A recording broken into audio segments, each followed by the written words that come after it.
21세기 사도행전을 쓰며 사는 사람들, 이 시간 진행의 이상진 장로입니다. 오늘 여러분들이 많은 분들이 아시는 분 한 분 여러분에게 소개하도록 하겠습니다. 지금 저희들은 밴쿠버에 와 있습니다. 목사님 안녕하십니까? 네, 만나서 반갑습니다. 네. 우리 박신욱 목사님이시고요.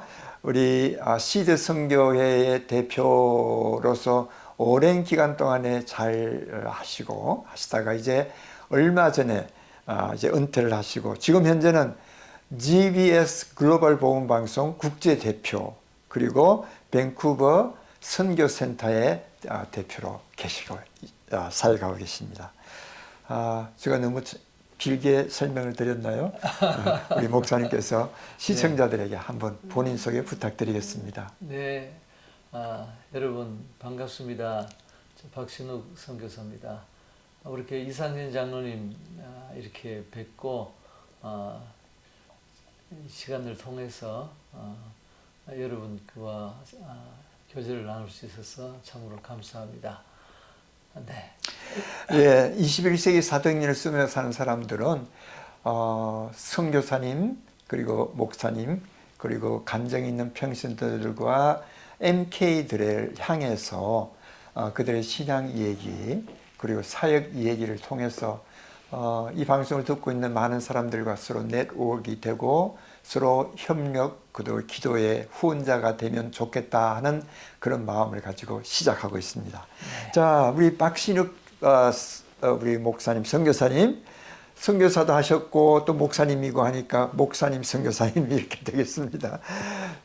지금까지 선교의 일정에서 사역들을 하시고 또 목회 현장에도 계셨고 또 이제는 여러 선교 단체를 책임지고 대표로 그렇게 계시는데요. 그 얘기를 하기 전에 먼저 목사님께서 언제 예수님을 마음속으로 구주로 영접하셨는지 궁금합니다. 네. 저는 이제 목회자 자녀이고요. 네. 부친 어른께서 장로교단의 목회자로서 원래 이북 분이셨어요. 네. 해방될 때 혼자 넘어오셔가지고 독학하시고 신학을 하셔서 신학하기 위해서 이제 넘어오신 거죠. 네. 그리고 29세 때 목회를 시작을 하셨어요. 네. 경북 지방에서 이렇게 지방 도시에서 목회하시다가 대구에 와서 목회하시는 중에 33세 때 성령 체험을 하셨어요. 네. 예수님이 돌아가신 나이 연세가 33세. 그러네요. 33세 때 성령 체험을 하셨어요. 그러니까 예수님이 성천하시고 50일 후에 성령을 보내주셨는데 그 성령을 받으셨네요. 그렇죠. 그러니까 원래는 이제 저희 할아버님은 조국께서는 아마 장로님이셨고 그 어릴 때부터 부친 어른이 목사님들을 섬기시는 거 이런 걸 보면서 그때만 하더라도 목회자가 귀했으니까 아버님이 이렇게 뵐 때는 목사님 신방 오시면 온 집안이 그냥 준비를 하고 맞습니다. 목사님 그 당시에는 음식도 많이 없을 텐데 최선을 다해서 대접하는 걸 보고 야 나도 목사 되면 좋겠다. 그런 이제 동기가 있었지만 그러나 이제 일본에서 일제시대 때 일본에서 공부하시고 돌아오셔서 당시에 동북신학교 만주에 박영영 박사님께서 그 장로교 신학교를 하셨을 때 거기에 들어가셨어요. 들어가셔서 이제 해방되고 신학교가 남산으로 서울로 이제 옮겨오면서 아버님도 이제 마지막 비행기를 타고 오셨대요. 그러셨구나. 그렇지만 이제 그때부터 이제 혼자서 공부하시 독학하시고 점심은 한 번도 못 먹었을 정도로 그 당시 때 힘들게 그래서 이제 29세 이제 결혼은 이제 경북 의성이라는 곳에서 이제 선지시던 교회에서 뭐 당신은 조사라 그래서 지휘도 하시고 성가대 찬양대 지휘도 하시고 네. 또 교육부도 맡으시고 한데 이제 당시에 이제 어린이학교 교사도 하고 또 이제 성가대원도 하던 제 어머님을 만나셔가지고 아, 네. 이제 결혼을 이제 하셨죠. 네. 그러셔서 그런데 저희 어머님은 참 불교 집안, 큰 불교 집안에서 막내로 자라셔가지고 참 공주님처럼 자랐기 때문에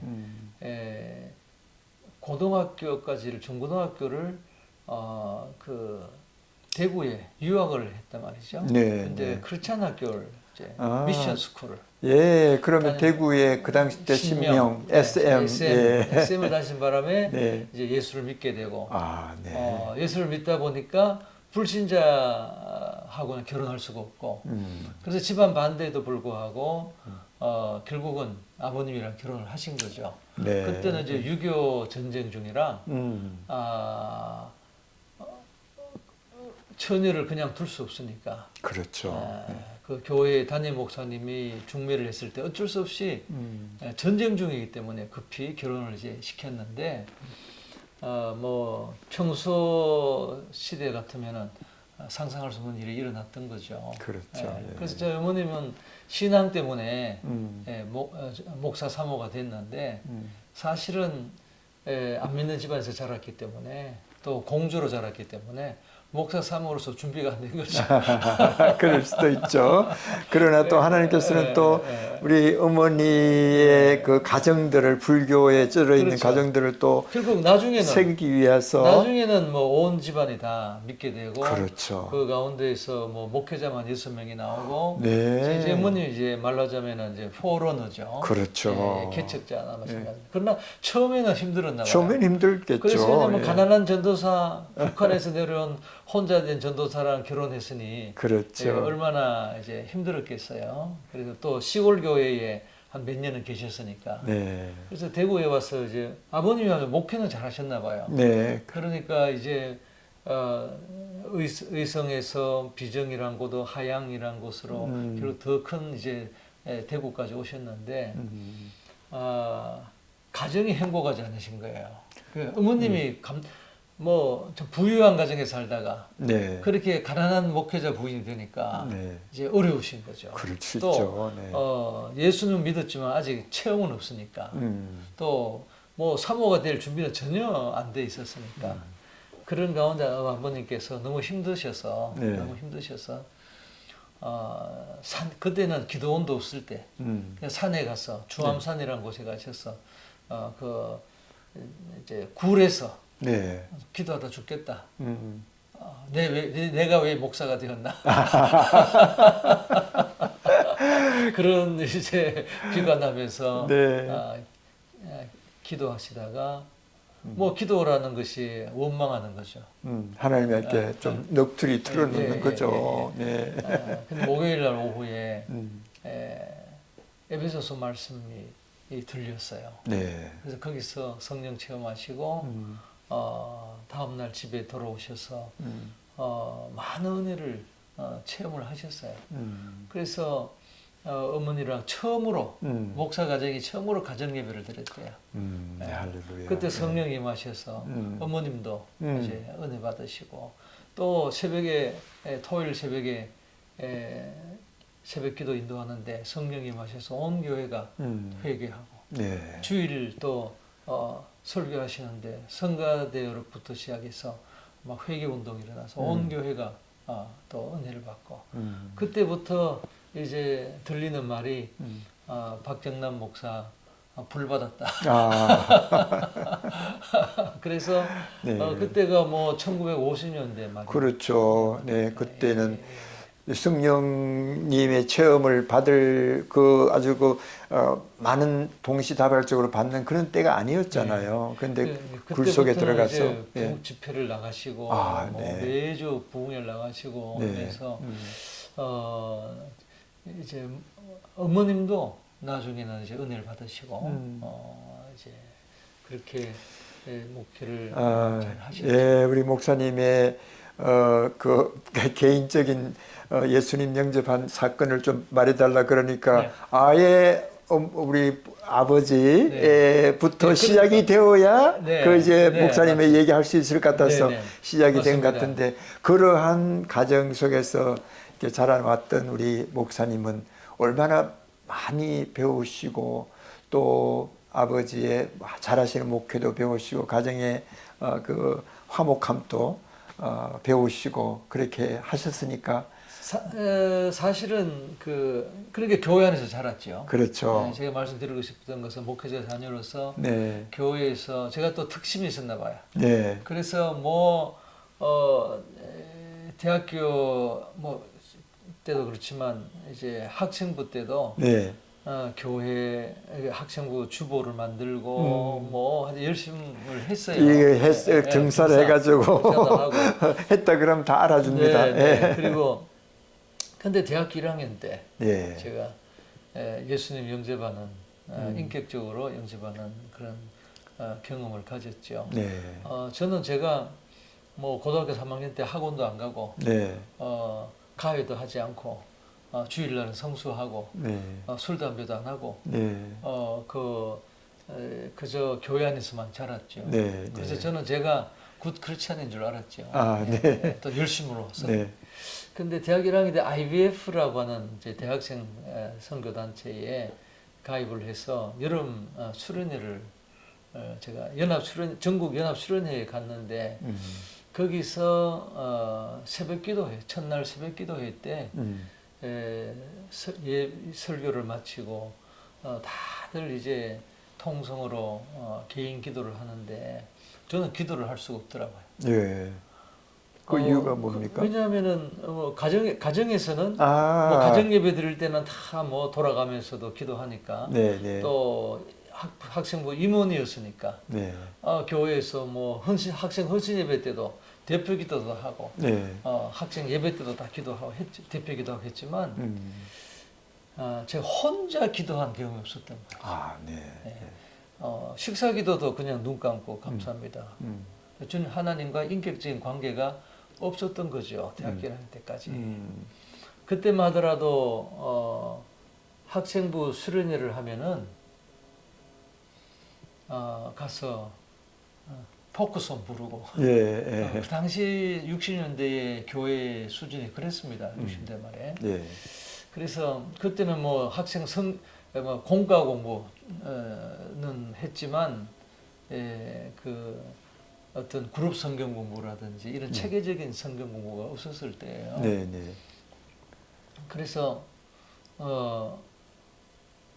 보니까 다들 안 믿는 가정의 아이들도 제가 12조였는데 예. 12조에 한 10명 정도 어. 대학생들이 전국에서 이렇게 왔는데 보니까 안 믿는 가정의 아이들도 있고 뭐 권사님 뭐 이렇게 장로님 집사님 가정의 아이들인데 목회자 가정 저밖에 없었어요. 네. 예. 그런데 열심히 기도하는 거예요. 예.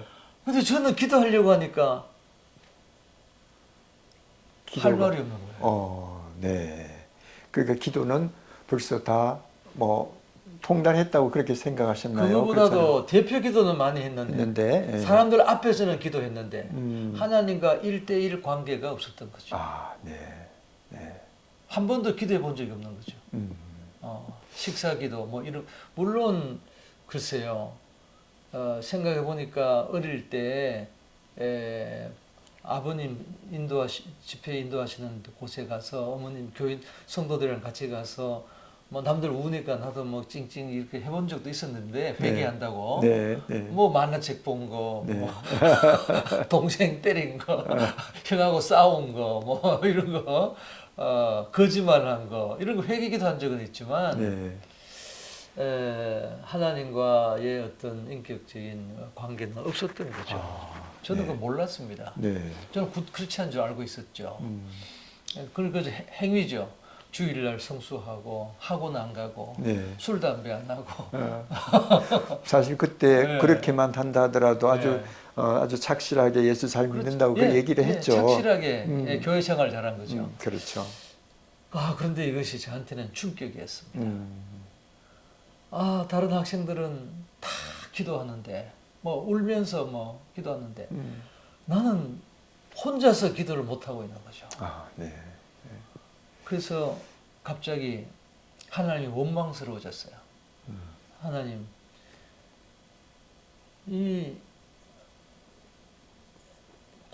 한 130명이 모였는데 기도를 하려 그러면은 내가 제일 잘 해야 되는데 어떻게 다들 이렇게 열심히 기도 나는 기도하지 못합니까?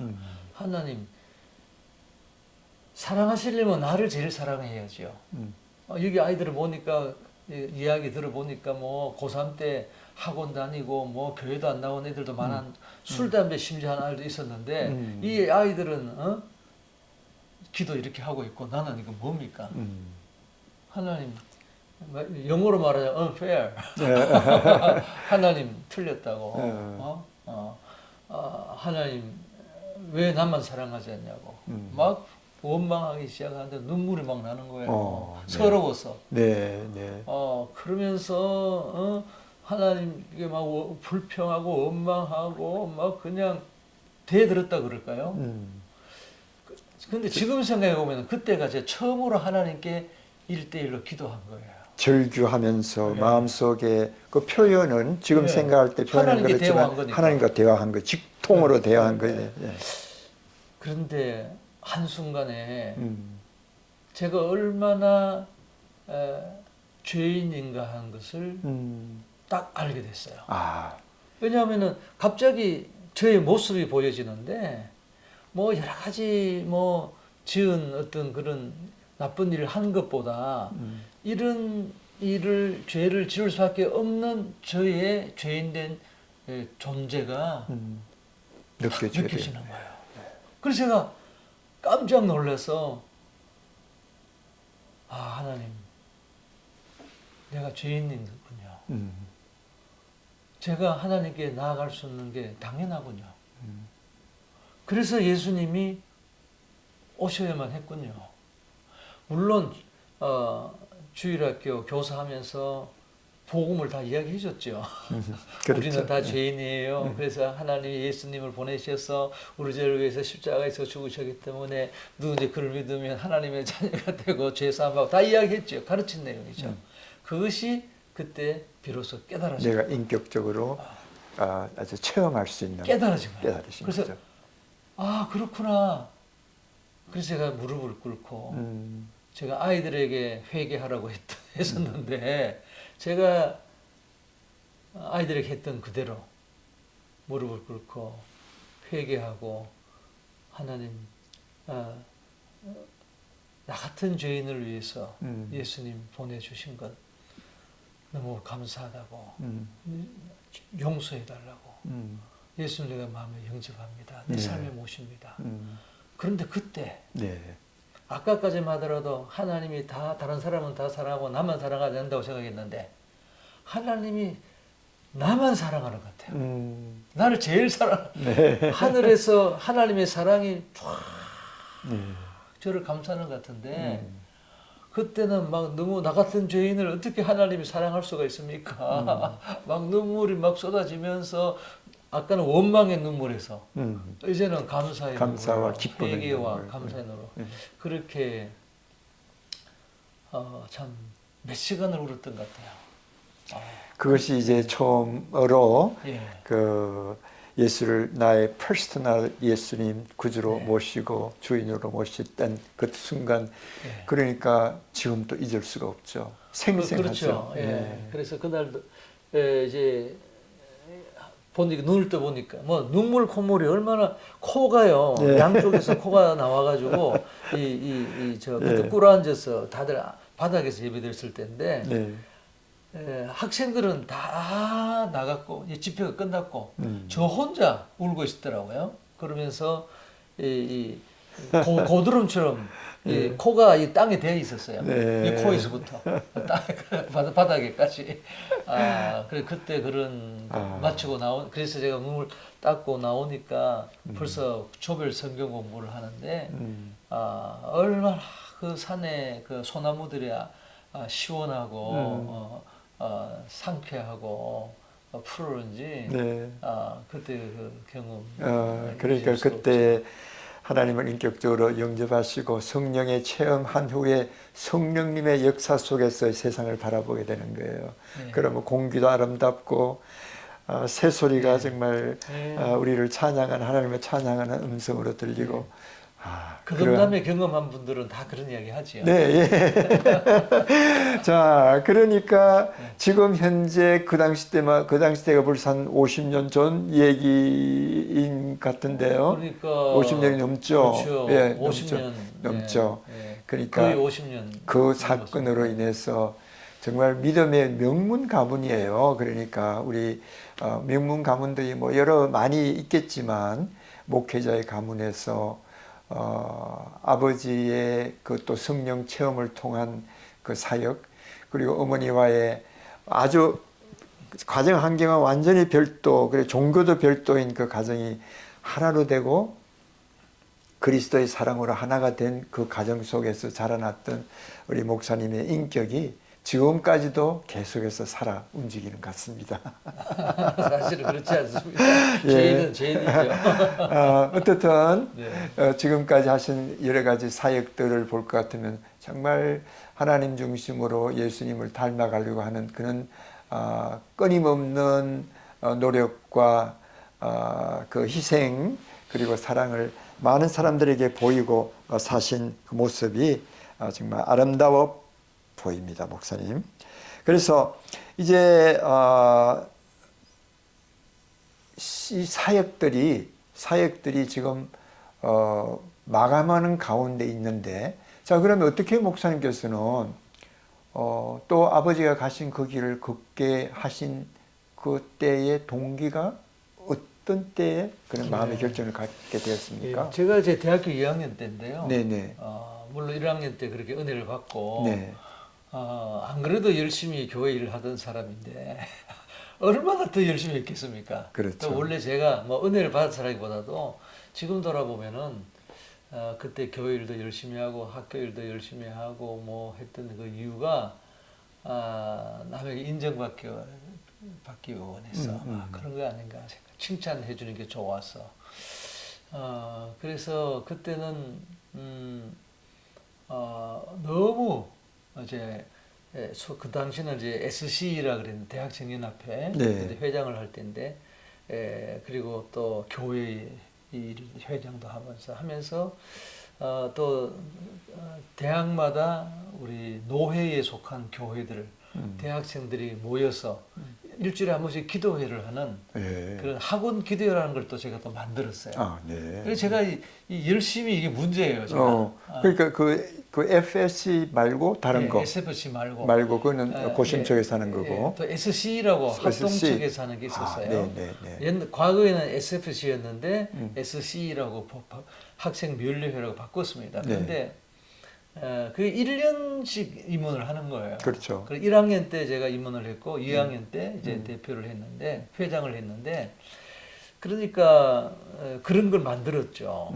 그러니까 우리 제가 IVF에서 예수님을 영접했으니까. 그렇죠. 이제 교회에서는 우리가 왜 성경을 안 하지? 왜 교회에서는 대학 캠퍼스에 가서 전도를 안 하지?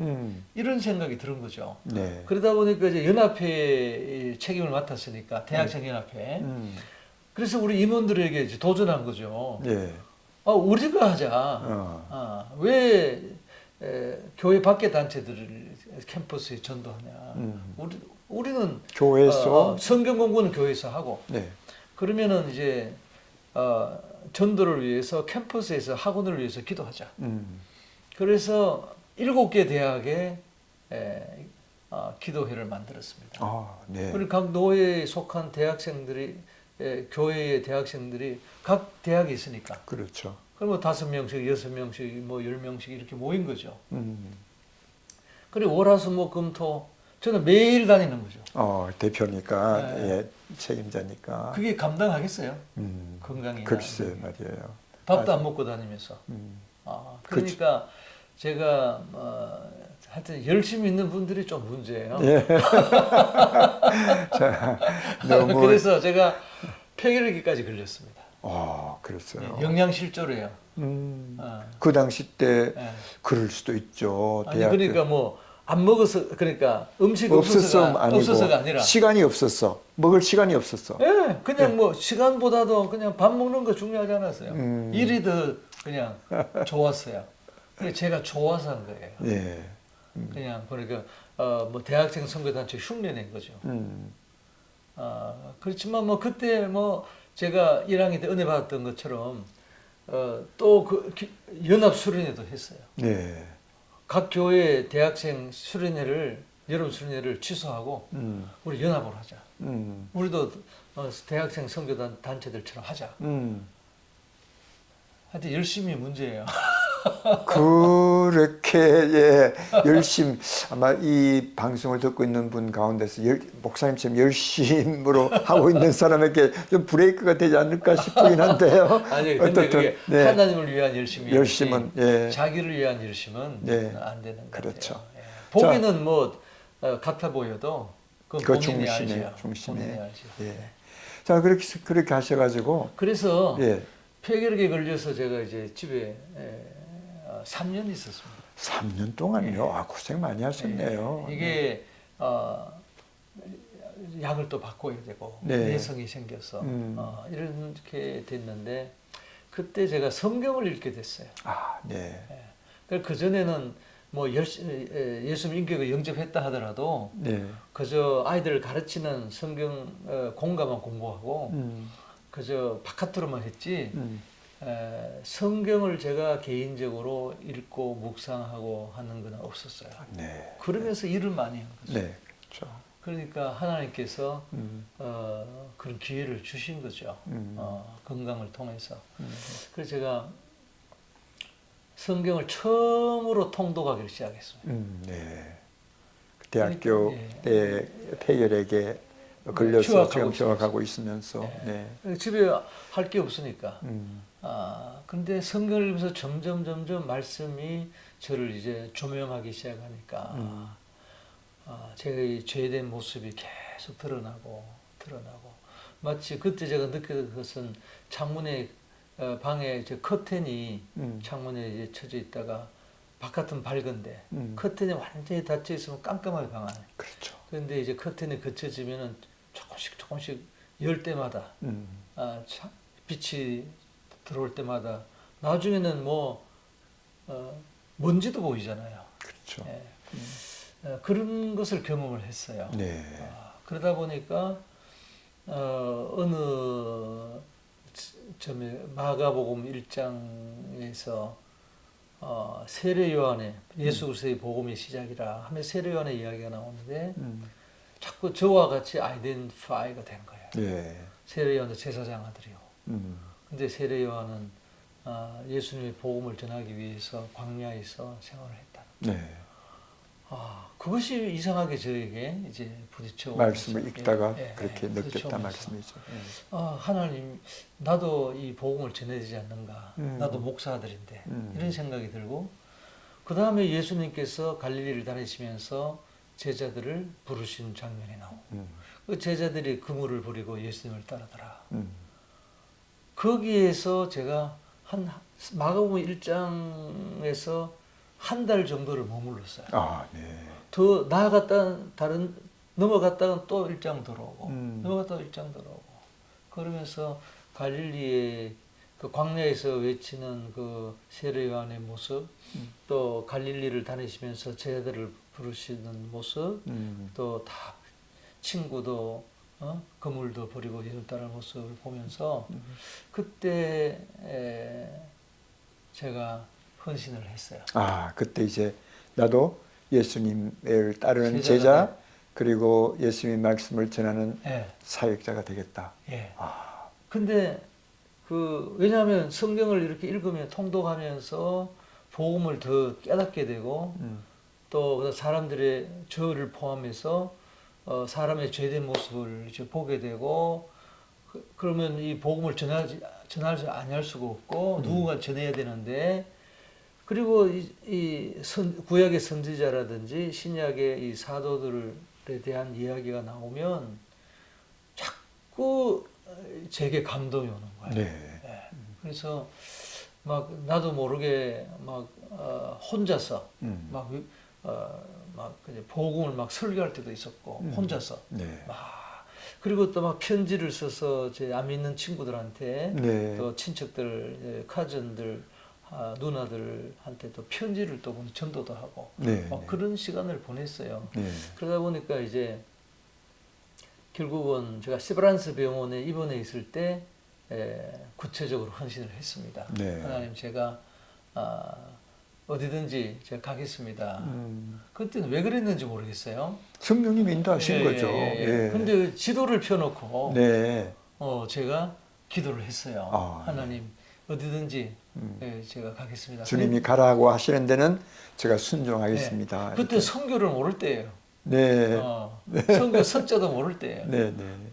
그러면서도 또 내가 목사는 못하겠다 생각했어요. 예.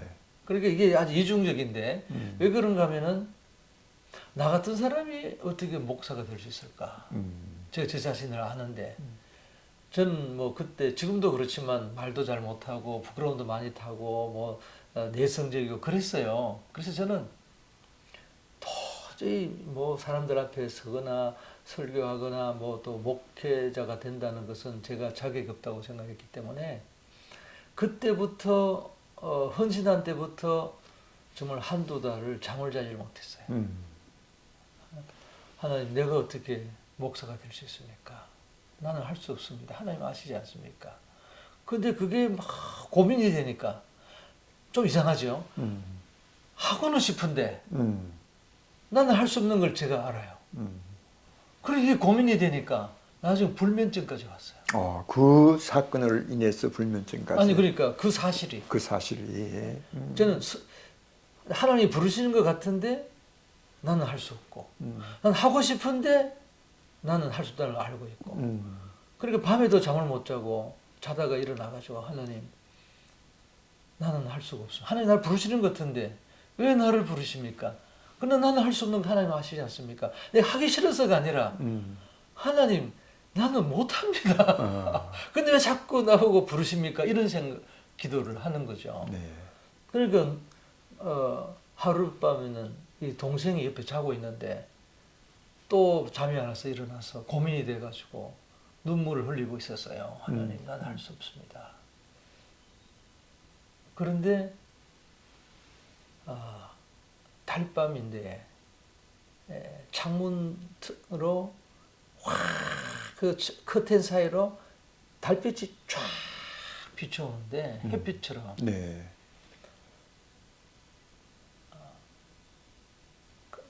제 마음 속에 음성이 들린 거예요. 제가 제 느낌을 그대로 말하자면 이놈아 사랑하는 음성이에요. 그렇죠. 우가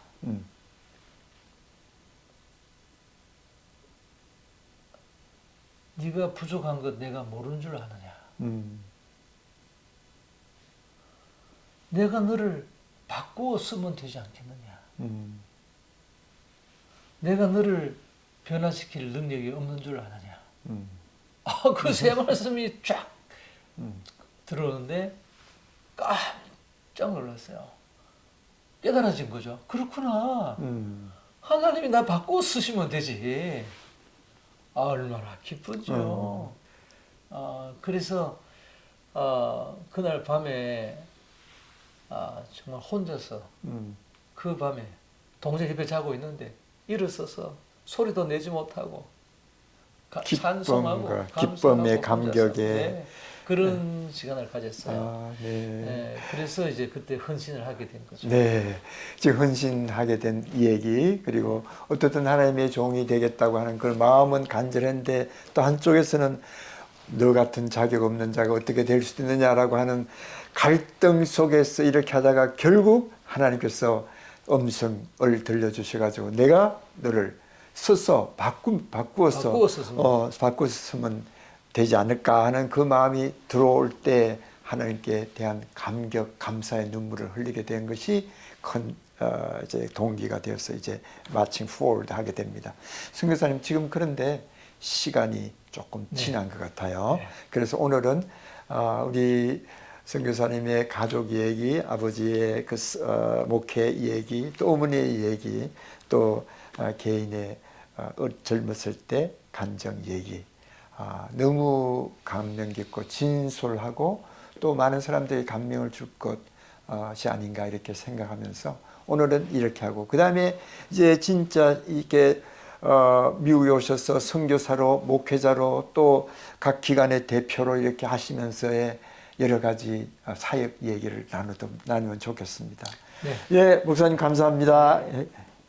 시청자 여러분, 오늘 이 시간 여러분께 박신욱 우리 시드 선교의 대표로 오랫동안 계셨고, 지금 또 밴쿠버에 있는 훈련센터를 통해서 시드에 오시는 선교사님들에게 패실리타이즈하고 렉처를 통해서 재헌신하도록 하는 것과, 그리고 글로벌 보험방송 인터내셔널 대표로서 수고하고 계시는 박신욱 목사님과 함께 했습니다. 그럼 여러분, 다음 이 시간까지 안녕히 계십시오.